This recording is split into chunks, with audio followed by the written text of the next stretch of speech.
দীর্ঘ বিরতির পর বাংলাদেশিদের জন্য ভারতীয় ভিসা আবার ইস্যু করা হচ্ছে বলে জানিয়েছেন ভারতীয় হাইকমিশনার প্রণয় বার্মা।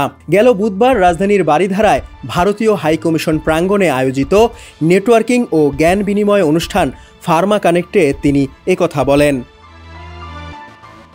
অনুষ্ঠানে বাংলাদেশের শীর্ষ ফার্মাসিউটিক্যাল কোম্পানিগুলোর উদ্যোক্তা ও কর্মকর্তারা অংশ নেন। দীর্ঘদিন ধরে ভারতীয় ভিসা পেতে যে জটিলতার মুখোমুখি হতে হচ্ছে তা দ্রুত দূর করার আহ্বান জানান। পাশাপাশি দুই দেশের মধ্যে সড়কপথে পণ্য পরিবহন আরও সহজীকরণেরও দাবি করেন তারা।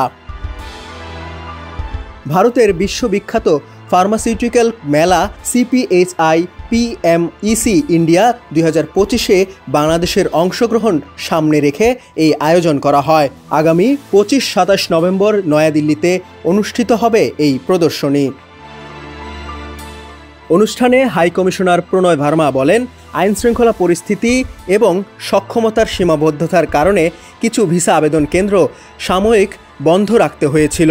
তবে এখন সীমিত কর্মী দিয়েই প্রতিদিন উল্লেখযোগ্য সংখ্যক ভিসা ইস্যুর কাজ পুনরায় শুরু হয়েছে। তিনি বলেন, বিজনেস ভিসা আবার ইস্যু করা হচ্ছে। জরুরি ভিসা আবেদনগুলো আমরা দ্রুত প্রক্রিয়ায় করার চেষ্টা করছি। ব্যবসায়িক ভিসার প্রয়োজন হলে আবেদনকারীরা হাইকমিশনের অর্থনৈতিক ও বাণিজ্য সচিবের সঙ্গে যোগাযোগ করলে সুবিধা পাবেন বলেও জানান হাইকমিশনার।